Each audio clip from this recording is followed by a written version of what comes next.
Live. I'll let you know when we're all up and running there.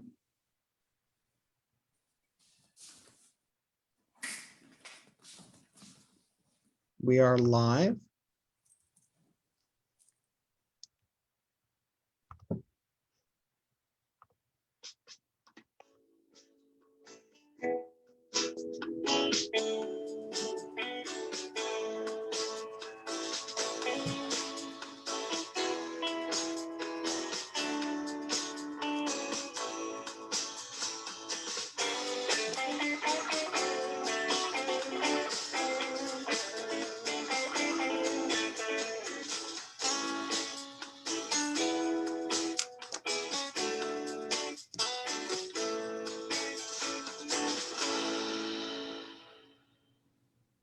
Hello, everybody out there. Welcome to the 12 o'clock show with Mayor Joe. Joining me today is Reynoldsburg City Council President Angie Jenkins. Hi, Madam President. How are you this afternoon? Hi, Mayor Begany. I am doing just great on this Thanksgiving Eve. I'm looking forward to our Thanksgiving holiday tomorrow. Very much so. We have a jam-packed show before everybody kind of takes off for that Thanksgiving Eve, whether you're traveling to see very few people because we're all doing the social distancing thing, or if you're already starting the process of cooking. I saw a few people out there talking about that. So we're starting off with a couple of things just to let everybody know.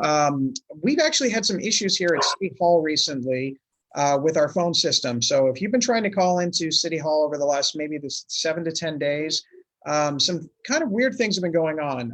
First off, some of our voicemail systems have been acting up a little bit. So we're working on that to make sure that we can get our access to voicemails. As a matter of fact, 2 of our departments today got voicemails just today from November 18th. So it's been a little while. So we're working on that. We are also bringing in a new option. I'm sure everybody that's called anywhere, anytime in the last few years has always noticed where it's an automated menu. Press 1 for this department, press 2 for that department, and everybody just wants the simple thing and hit 0 and they can talk to a live human being. So we will be having a live human being in there. I thought we already had it. Obviously we do not. So we are going to have that dial 0 option to talk to some people. So that's just some information out there for you that are interested. We also have a little bit of information I wanted to talk about our water rates. It's been talked about a lot on social media, a lot of things, good discussion on Monday at our council meeting. Just want to kind of go over a couple of things, a couple of common questions that come out. So I did some of my own independent research, and it looks like what the standard average is that people are talking about is approximately anywhere around 5,000 gallons per quarter, I guess you could say, of use of water for a year. So if you had a family of 4, you're looking at 20,000, maybe as high as 24,000 gallons of use a year, which approximately is around $480 some odd dollars, depending on the municipality that you live in. That's relatively close to where we're talking about. And those are numbers based on how we get our water. For those of you that haven't been paying attention or maybe haven't seen this, we actually don't provide our own water. We actually have the city of Columbus provides water to the city of Reynoldsburg. So the water comes from us. And so that's where we get a lot of that coming in from. Now, once it gets to our borders, then it becomes under our control. So if there's a broken pipe, if there's routine maintenance, storm sewer, anything like that, that's something that we have to deal with as a city. So that's kind of how the process goes. Now, I did look up, there was an article from 10 TV News last November where Columbus went ahead and raised its water fees. And at this point in time, I think it was about an increase of about 3%, which is on the low end of what they averagely raise the rates to. So it talked about the impact on the suburban communities, and they said the average suburban community over the course of an entire year is going to have a water bill around $1,298.60. With that previous increase, just to kind of give you a framework. So you divide that out, into quarters, or you divide that as we do into the 3 cycles, kind of gives you in that $400 range of information. Now, in this article, it talks about why Columbus is raising their rates as consistently as they do. The first one that they give is that the city is actually in the process of building a new water treatment plant, as well as what they call an overflow tunnel in the lower Olentangy tunnel project. That's about $250 million. And so what Columbus has done is they've taken some of those things and passed those prices on to the city of Reynoldsburg and the city of Bexley and Gehanna and many others that use the water from Columbus. So that is part of the issue that comes in when they raise their fees. Now, they also said the other one, which is quite odd because it's not what you would have thought. It actually says that one of the other reasons that they're raising the fees is because they're not selling as much water to the suburban communities. And the reason for that they say is water sales actually have dropped from 4% over the 10-year period from 2009 to 2019. And it's because of more water efficient homes. A lot of it is because of water efficient, energy efficient dishwashers, as well as economy toilets where you're not flushing X amount of gallons. Apparently, depending on the toilet you have, it could be anywhere from 6 to 8 gallons per flush. And again, whoever thought that we'd be talking this much about sewers and things of that nature and toilets, but there we go. Now, on the city side, one of the things that we're doing is we're trying to look at our different vendors that provide options for payment. Obviously, anybody can write a check and they can mail it in. They can drop it off at our drop box, either our inside or outside drop box. They can bring it up to the counter. They can call in and pay over the phone. They can arrange for their bank to have an auto payment to go through. If you use the service that the city has as far as its online bill paying system, that's where usually a couple things happen. So our latest quote from one of the company that we have been using actually reduces what they call one of the convenience fees. And it's not a very large reduction, but it is a little bit of a savings for the customer. It's about 30 cents per transaction. However, the credit card fee, which is the one that mostly comes up in conversations on social media, is actually broken down like this. Basically, it is a $5.50 charge anytime that you're paying a credit card through this bill pay system. That is a service fee for that particular credit card user if your bill is under $275. If your bill is over $275, it's basically $5.50 plus the 2% of the remainder of whatever that cost is. So if it's a $400 water bill, it's 2% of that cost that's added onto it. That's part of what the process is. We are looking at a number of different vendors to see if there's better options out there. What we are finding is that there are only so many options that actually work with the systems that municipalities have that handle the water billing process with it. What I would recommend is that if you aren't able to mail it in, or if you're still looking for that online option, you can use your bill pay system with your bank, and that in itself can help, and that bypasses the service charges that are charged specifically to the city. One other conversation that comes up: what about billing instead of doing it on every 3 months or something like that? What if we could bill every month? We are in the process of revamping our systems with what is called, and I won't get the terminology right. It's basically a radio transmitter that's going to be attached to your water meter. And so what we can do is we can actually use a radio transmitter to ping how much water each individual house uses during any given amount of time. So instead of having somebody walking around the neighborhood with a meter reader to see where you're at, we can actually ping it from our radio system and actually find out what it is. So the benefit for you is if there's a leak all of a sudden, so let's just say if you're imagining a straight graph, water usage is consistent, and then all of a sudden you start seeing a huge jump. Well, maybe that means you have a leak, and then that will help us identify that, and we can get in contact with the homeowners that, hey, we're noticing a spike in water, maybe there's a potential leak or some issue. Do you have any questions or any problems? So that's one thing with it. The other part of it is it will allow us to actually be able to bill everybody more at a monthly basis. So instead of having a larger 3-month water bill, now it can actually be broken down into a monthly payment. Now, we do offer monthly payments anyway. It's just not something that is the typical. Usually you have to contact the water department and make those particular arrangements, but this will allow it to, so that way it's not as much of a burden on the overall big bill that you would get at the end of your water cycle. So those are just a couple of things there. I know it doesn't really solve a lot of the other issues that we're talking about when it comes to the increase in fees. The 1% increase that council is considering right now is actually to help with our administrative costs as well as for repairs.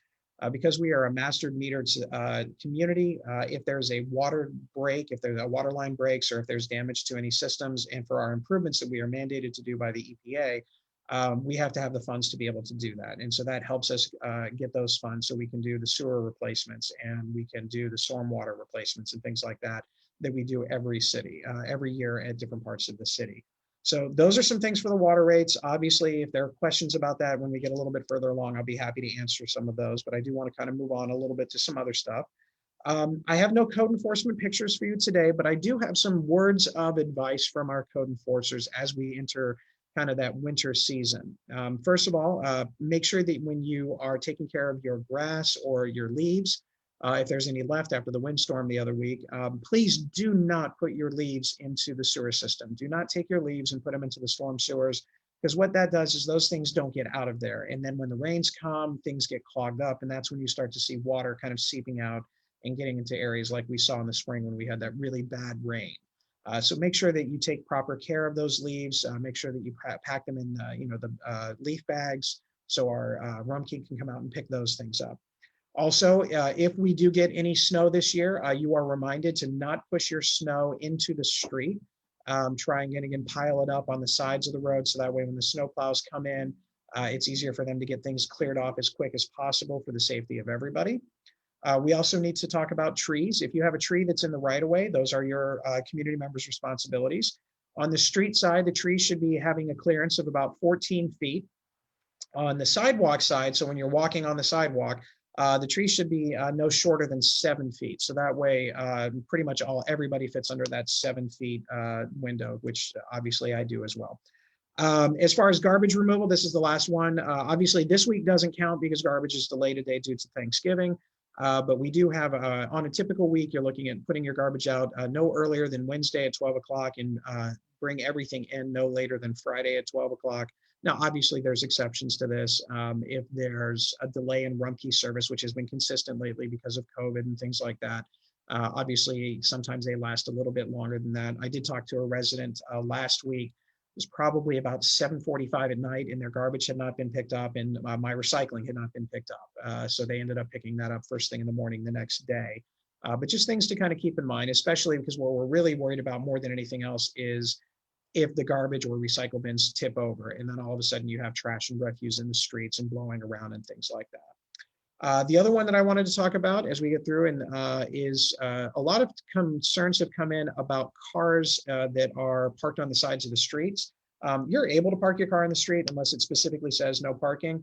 But I did want to make sure that those cars are, first of all, they're not disabled and they are licensed. If they are unlicensed or disabled cars that are in those areas, those things are targets for code enforcement as well as any kind of legal action to get those things taken care of. You want to make sure that those things are off the street. All right, so that's the boring stuff. Good information, but not the most exciting thing.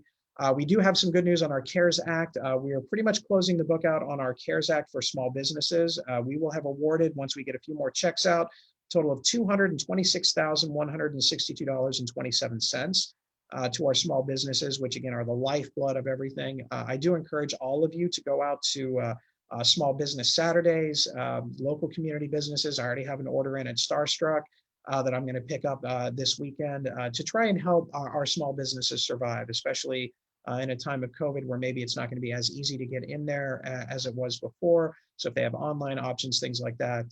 Actually, we're also going to be going to Ohio Select. I've got somebody who's got to get a varsity jacket, so which I'm kind of proud of. So we have that as well. But again, kind of support those small businesses as times are getting more difficult for them. We do have a few events. Our tree lighting ceremony is still on. It's on December 5th. It will be a virtual tree lighting because of the COVID situation and the orders or suggestions from Franklin County Department of Health. It will be a virtual tree lighting. And I do hear that there's going to be a special guest that will be arriving. I'll give you a hint. His initials are SC. So just throwing that out there for you. We also will want you to start sending in your holiday lights to us as we get there. I know this weekend tends to be a very popular weekend to start decorating. I know that that's usually our family's tradition is on Fridays. After we're suffering from all the food that we ate on Thursday, we're going to go ahead and try and get all those holiday decorations out on Friday. So if you have any good ones or if you see any in the neighborhoods that are out there, I know I saw one the other day with a little baby Yoda. That's an incredibly popular one. So make sure you take those pictures and have those posted up. And then we are also still on track to have our virtual Tomato Festival volunteer meeting on December 1st at 7 p.m. We're going to get that stuff moving because we're living in a belief that COVID is not going to be as much of an issue next summer because we would like to actually have a lot of events next year. So that's where we're at for that. All right, so a lot of information. If you have questions about that, again, feel free and email us here at City Hall. In the meantime, let's get back to what we're really here for. Madam President, you're the reason why we're here today, so we appreciate you coming on. I know I always ask very similar questions for you. The first one I want to talk to you about is how have you and your family been dealing with COVID-19? Hi, and good afternoon to everyone, Mayor Begany and everyone that's watching online. Our family has had to make some adjustments just like everyone else. When COVID hit, my son was at University of Cincinnati. He had to come home and finish up his classes online. That was a challenge to work online because he wasn't used to doing online classes. He did do one class while he was at Reynoldsburg High School online during the summer, which was a health class, and that was a struggle. So learning to work online for him was a struggle, and trying to keep him indoors and safe and not traveling and amongst his friends. And during this past summer, there were a lot of graduation parties. And so that was a challenge for us with him. He's 19 and he wants to be with his friends. And it was a struggle for him to come home from being at the University of Cincinnati in the dorm and come home and have to stay indoors and social distancing. It was a challenge with that. We all are working from home. My husband works from home now because of COVID. So that's been a challenge. We have some challenges some days with the Wi-Fi where my son is online doing classes. It was recommended that the University of Cincinnati counselor suggested that he take classes with Columbus State. It's a much less of a cost.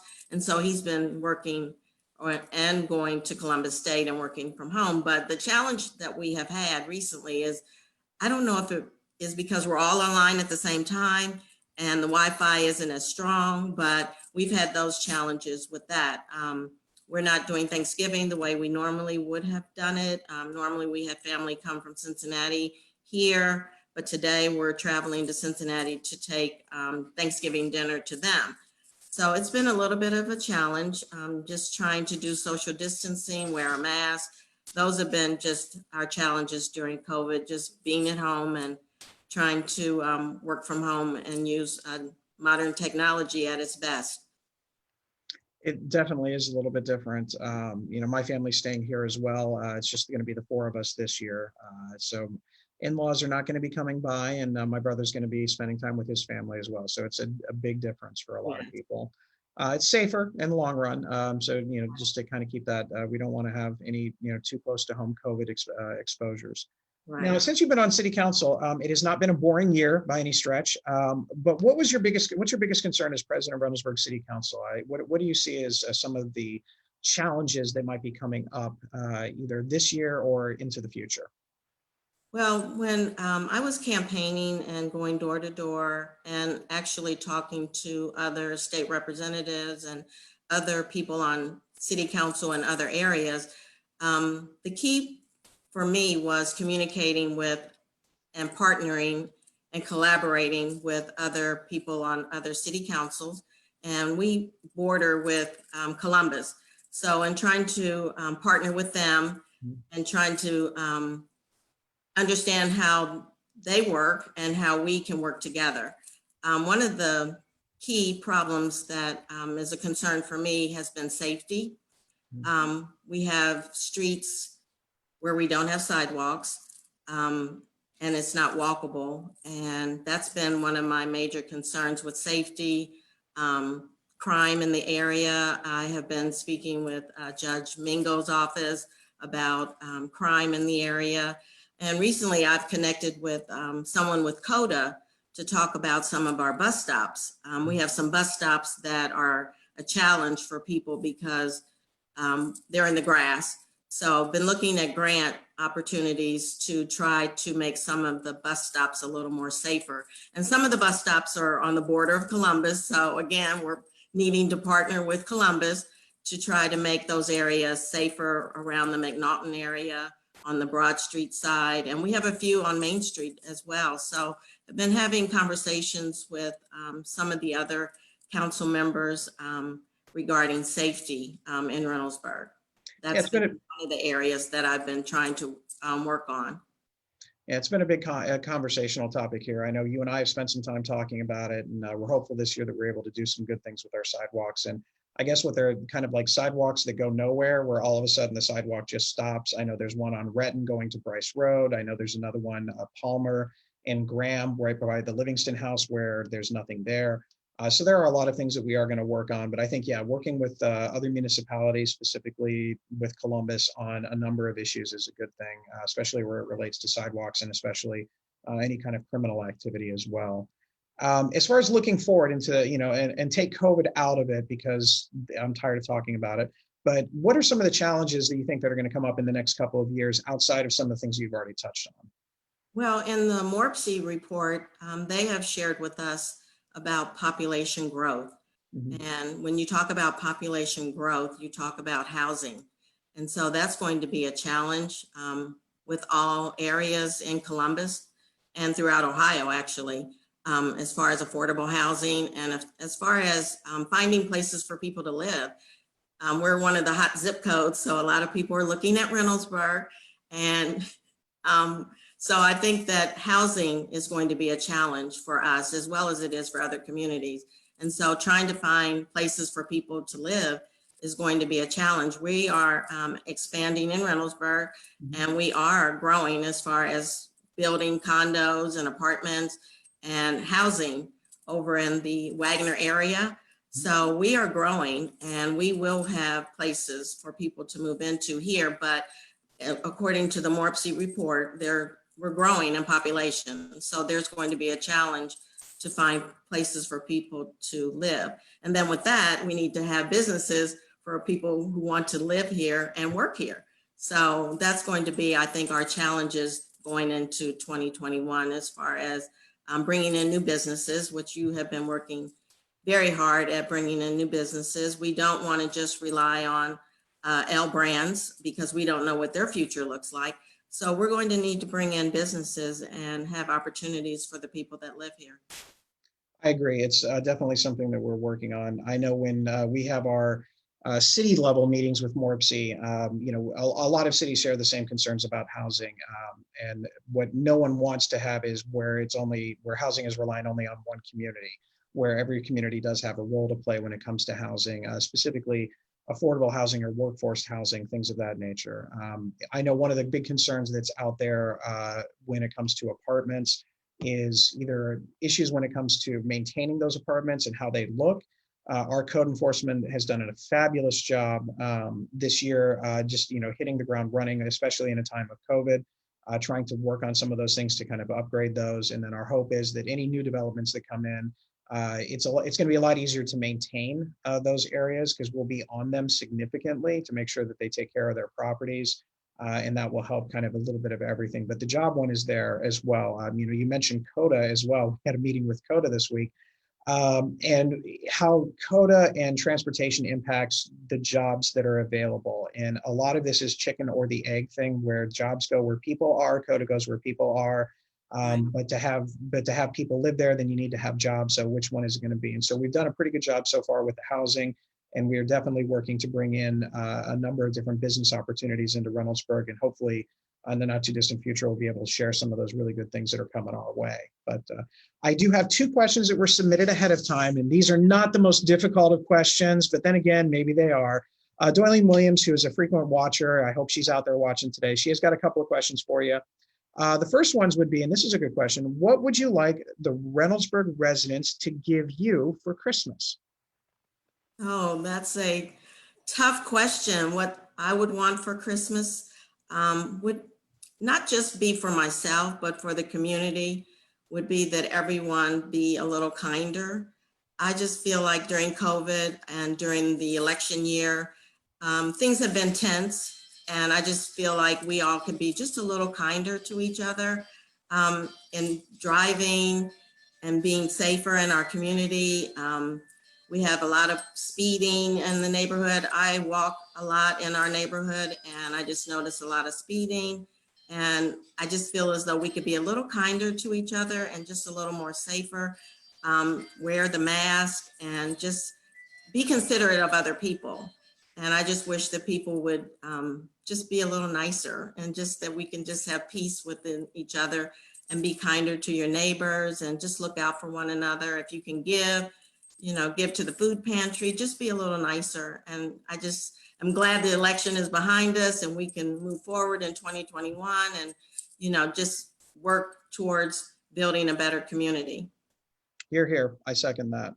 The next one, if you had to create a favorite playlist, what would be 2 must-have artists or songs that you have to have and why?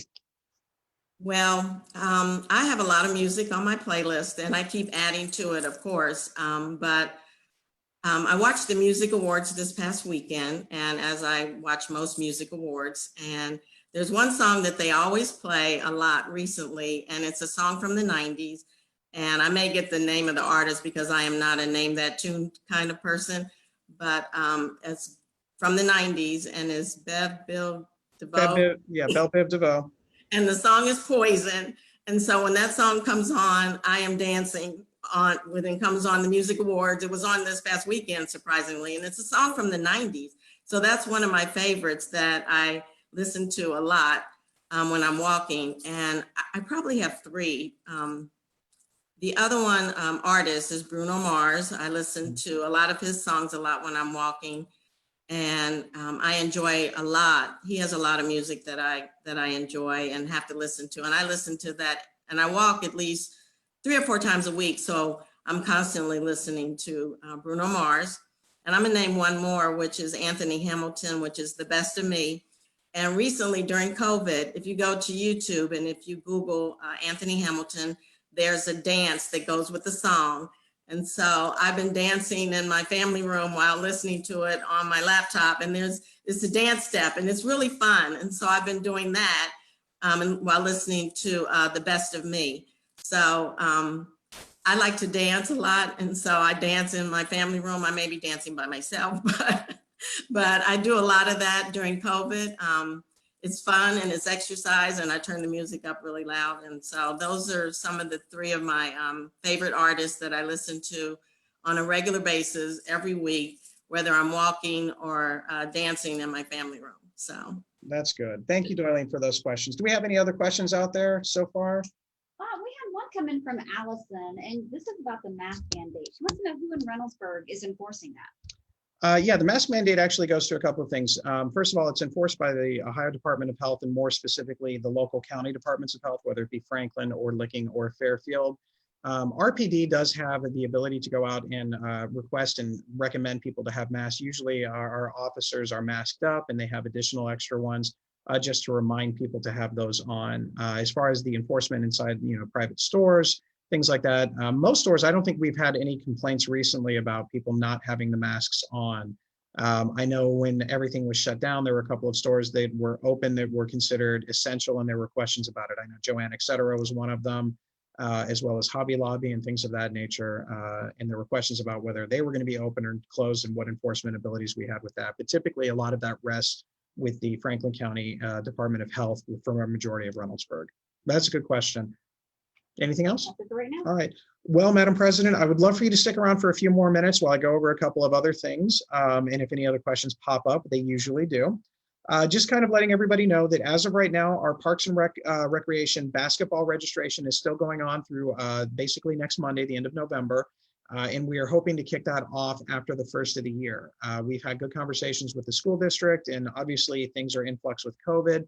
But our intent is, as of right now, to still have rec league basketball starting in January with some specific restrictions. For those of you that may have seen, the Ohio High School Athletic Association has recommended that when basketball does return and winter sports return at the high school level, that most everything is going to be limited in terms of spectators. So it's going to be basically the parents of the individuals that are actually participating. So that'll be something that's out there.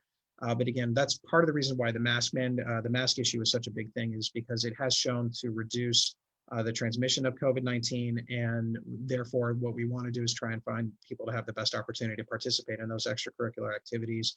But when Reynoldsburg and surrounding communities have the large numbers that we've had over the past couple of weeks, it's very difficult for us to get a handle on some of those things. So that's for that. I do have a community commission update. Just touching on a couple of things. For those of you that are interested, we have a couple of different commissions that are out there that council and I have established. The first one is welcome and diversity. We've had some really good conversations on how do we actually welcome people into the city of Reynoldsburg. Some of it starts very simply with when a new resident purchases a home or moves into an apartment building. We've had in the past very limited information to give them as far as kind of a welcome packet, but that's some of the things that we're working on right now to actually provide them all the information that they need, who their council member is, what city service numbers that are available, different calendar activities, municipal organizations, the community organizations, a listing all the way across, as well as hopefully as much as a calendar as we can get that kind of connects with everything. As far as the diversity is going, again, we're hoping to have the multicultural fairs come back to us hopefully in the spring at the Livingston campus so we can recognize the diversity that is within the community. And also hopefully having a Reynoldsburg city booth at a lot of local events so that way people can kind of get a little bit more familiar with the city and what we have to offer. Our arts and beautification is very demanding. They cannot wait to hear who we're going to have at the Tomato Festival. Can't tell you yet, but you'll find out soon enough. But they want to get involved. And one of the things that they've talked about is having music or musicians or different acts being able to perform throughout the entire Tomato Festival. So that way it's not just the big acts on the Thursday, Friday, Saturday nights, but it's also some of the maybe more local acts that are there and maybe just having music and different programming, whether it's dance. Hey, there we go. President Jenkins, I just found what you're going to do. But having some of that out there during the day, especially on that Saturday, to kind of continue on and have always something going on during the Tomato Festival.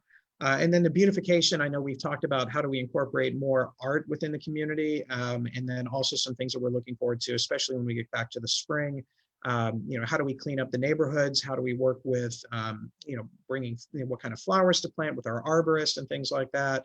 I know that they did a great job doing some litter cleanup earlier in October, a couple of different organizations, some of our Boy Scouts, Cub Scouts, as well as some of our local religious organizations went out and did some litter cleanup as well. Our military recognition program, they did a really good job at our Veterans Day performance just a few weeks ago. It was very moving to see people there, even though it was limited attendance due to COVID. They will be meeting with some of our architects and to kind of look at what we can do to continue to improve Memorial Plaza as far as recognizing specifically POWs and MIAs, as well as what direction that they would like to take with other recognition items. Do we want to recognize certain theaters of war? Do we want to recognize, how do we recognize individuals from Reynoldsburg, veterans or active duty all the way across? So it's a very engaged community commission for that. And the last one is traffic and transportation, which most of our conversation this last time revolved around the idea of the roundabouts potential in Reynoldsburg, specifically talking about roundabouts at the 5-way interchange, as well as maybe a potential other at maybe Main and Taylor or Taylor and Palmer or something along those lines. Just early conversations. The commission was not enthusiastic about a 5-way roundabout based on the information that they've been seeing. But those are things that are going to kind of go on. And eventually what the hope is that when the commission kind of comes up with a consensus or recommendation, then that's when we can bring that before council and we can have some of those conversations about if that's the direction the city wants to go. We've also talked about different ways to, as you mentioned earlier, the number of speeders that are out there. How do we reduce speeding? Are there certain engineering techniques that we can do? How do we work with our new developments to make sure that they're not adding any more congestion or traffic? How do we find ways to alleviate things? So at one instance would be at the Rose Hill condominiums or townhomes that are going to be built, that you would have a right turn only and a, right exit only. So that way you're not having to go, against the flow of traffic and things of that nature. So those are our community commissions. If you are interested, feel free and email us here at City Hall. We are always happy to take help that would like to be involved and hear some of the voices of the community on that. We usually have one big meeting a month, and then the committees themselves will break out and have their own little meetings about once a month as well. There's no major meeting in December, so there's plenty of good time for the smaller committees to meet as well. With that, do we have any questions? I saw a couple of, anything pop up? Nope. Okay. We do have our next fireside chat December 2nd with special guest, Reynoldsburg City Councilman Boone Paccarel. So I look forward to having Councilman Paccarel here.